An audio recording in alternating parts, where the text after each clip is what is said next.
नमस्कार बंधुरा केमन आछो तोमरा सबाई आशा करी सबाई खूब भालो आछो। शुभमिता ब्लगे सबाइके स्वागत जानाई। आज के तोमादेर साथे सम्पूर्ण निरामिष मुग कालिया रेसिपि शेयर करब। जे कोनो निरामिषेर दिने किन्तु जदि थाके एई मुग कालिया ताहले किन्तु आर कोनो किछुर दरकार हय ना। तबे शुधु भात दिएई नय, एई रेसिपिटा तोमरा रुटी फ्राइड राइस बा जे कोनो किछुर साथे किन्तु खेते पारो, भीषणই सुंदर लागबे। चलो रेसिपिटा कन्टिन्यू करते थाको, केउ स्किप करो ना, स्किप करले किन्तु कोनो किछु बुझते पारबे ना। आशा करी रेसिपिटा तोमादेर अनेक भालो लागबे। तोमादेर काछे आमार एकटाई अनुरोध रइलो, बाड़ीते अवश्यई एकबार एई मुग कालिया रेसिपिटा ट्राई करो। चलो और कथा ना बोले रेसिपिटा देखे नेওয়া যাক। এইখানে আমি মুগের ডাল आलू पटल समस्त किछु देखो निये निয়েছি। মুগের ডাল রয়েছে हाफ কাপের থেকে একটু বেশি পরিমাণে, आलू রয়েছে বড় সাইজের দুটো আলুকে ডুমো ডুমো করে কেটে নিয়েছি। পটলের দেখো অল্প করে ছাল তুলেছি, অল্প একটু ছাল রয়েছে একটু কোনাচি করে কেটে নিয়েছি। কড়াই গরম করে দিয়ে দিলাম মুগের ডাল। মুগ ডাল দেওয়ার পর লো টু মিডিয়াম फ्लेमे नाड़ाचाड़ा करे हालका भेजे नेब।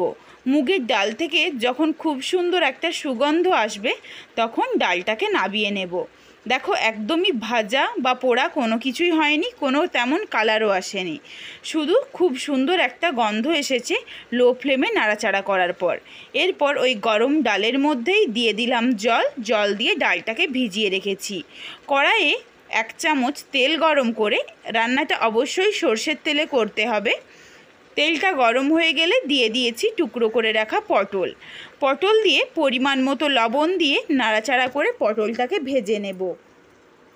এই সময় কিন্তু হলুদের গুঁড়ো ব্যবহার করা যাবে না, তাহলে কালারটা একটু কালচে ভাব চলে আসবে। পটলটা দেখো সুন্দরভাবে একদম লালচে করে ভেজে নিয়েছি। এরপর পটলগুলো তুলে রেখে দিচ্ছি। যেটুকু তেল রয়েছে আর তেল দেব না, এই তেলের মধ্যেই ডুমো করে কেটে রাখা আলুগুলো দিয়ে আলুর পরিমাণ অনুযায়ী লবণ দিয়ে লো ফ্লেমে ঢেকে রেখে আলুটাকে সুন্দর লালচে কালার করে ভেজে নেব। আলুটা বেশ বড় করে কাটা রয়েছে, এই জন্য লো ফ্লেমে একটু ভাজতে হবে, নইলে আলুগুলো সেদ্ধ হবে না। আলুটা দেখো সুন্দর লালচে কালার চলে এসেছে। এরপর আলুটা তুলে রেখে দিলাম। এই কড়াইয়ের মধ্যেই বড় চামচের এক চামচ সরষের তেল গরম করে নিয়েছি। একটা তেজপাতা দিলাম ফোড়নে, আর দিচ্ছি গোটা গরম মশলা, হাফ টেবিল স্পুন জিরে, দুটো শুকনো লঙ্কা। গোটা গরম মশলার মধ্যে রয়েছে দারচিনি, এলাচ, দুটো লবঙ্গ। এরপর এখানে দিয়ে দিলাম বেটে রাখা আদা। বড় চামচের এক চামচ আদা বাটা দিয়ে নাড়াচাড়া করে আদাটাকে ভেজে নিয়েছি। এরপর দিয়ে দিলাম বড় সাইজের একটা টমেটোকে কুচি করে এই আদার সাথে খুব ভালোভাবে নরম করে কষিয়ে নেব। নরম করে কষানো হয়ে গেছে। এইখানে দেখো গুঁড়ো মশলা দিচ্ছি, জিরে গুঁড়ো, ধনে গুঁড়ো, হলুদ গুঁড়ো, ঝালের জন্য লঙ্কার গুঁড়ো আর কাশ্মীরি রেড চিলি পাউডার। গুঁড়ো মশলাটা দেওয়ার পরেই সামান্য জল দিয়ে নাড়াচাড়া করে কষিয়ে নেব। শুকনো গুঁড়ো মশলা কিন্তু বেশিক্ষণ নাড়াচাড়া করলে গুঁড়ো মশলাটা পুড়ে যাবে। আর সমস্ত মশলা রয়েছে হাফ টেবিল স্পুন করে গুঁড়ো মশলাগুলো। এরপর দেখো ভিজিয়ে রাখা মুগের ডালটা দিয়ে নাড়াচাড়া করে কষিয়ে নেব 1 থেকে 2 মিনিট। মুগের ডালটা কষানো হয়ে গেছে। এরপর দিয়ে দিলাম ভেজে রাখা আলু। আলুটা দিয়ে নাড়াচাড়া করে ঢাকনা দিয়ে খুব ভালোভাবে মুগের ডাল আর আলু একসাথে কষিয়ে একদম সেদ্ধ করে নিতে হবে। দেখো আমি আরেকটু জল দিয়ে দিলাম, কারণ মুগের ডালটা ফুলে যাবে, তখন কিন্তু জলটা কম পড়তে পারে। এরপর ঢাকনা দিয়ে খুব ভালোভাবে সেদ্ধ করে নেব। বেশ অনেকটাই জল টেনে নিয়েছে, সুন্দরভাবে দেখো সেদ্ধ হয়ে গেছে। ডালটা দেখো একটু ছিপড়ে রয়েছে কিন্তু সুন্দরভাবে সুসেদ্ধ হয়ে গেছে। একটা আলু আমি তোমাদের ভেঙে দেখিয়ে দিলাম, সুন্দরভাবে ডুমো করে কেটে রাখা আলুটাও সেদ্ধ হয়ে গেছে। এরপর এইখানে দিয়ে দিলাম ভেজে রাখা পটল।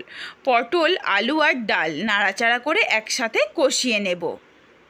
সুন্দরভাবে দেখো কষানো হয়ে গেছে। এরপর এইখানে আমি জল অ্যাড করছি। তোমরা অবশ্যই নিজেদের পরিমাপ অনুযায়ী জলটা ব্যবহার করো।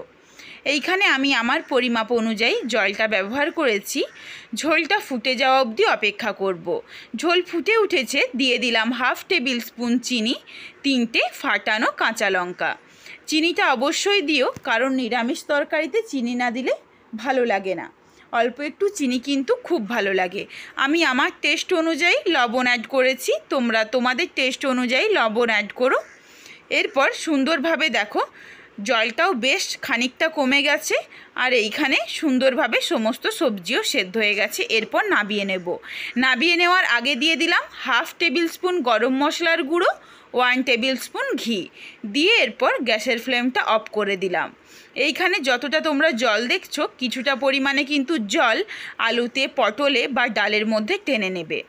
চলো এরপর নাবিয়ে নিই। দেখো বেশ কিছুটা জল শুকিয়ে গেছে, এই রকম এসেছে। রেসিপিটা একদম রসা রসা টাইপের। আমার এই মুগ কালিয়া রেসিপিটা তোমাদের কেমন লাগলো কমেন্ট করে জানাতে ভুলো না কিন্তু। যদি ভালো লাগে লাইক করে শেয়ার করে বন্ধুদের দেখার সুযোগ করে দিও। তোমরা যদি এই রকম নিত্য নতুন রেসিপি আরও দেখতে চাও, তাহলে অবশ্যই আমার চ্যানেলটিকে সাবস্ক্রাইব করে পাশে থাকা বেলটি অন করে অল নোটিফিকেশান অন করে দিও, যাতে আমার প্রত্যেকটা রেসিপির নোটিফিকেশান সবার প্রথমে তোমাদের কাছে পৌঁছে যায়। সবাই ভালো থেকো, সুস্থ থেকো। আবার হাজির হচ্ছি শীঘ্রই নতুন কোনো এক রেসিপি নিয়ে। পরবর্তী রেসিপি দেখার আমন্ত্রণ রইল। তাহলে আজকে আসি, ধন্যবাদ।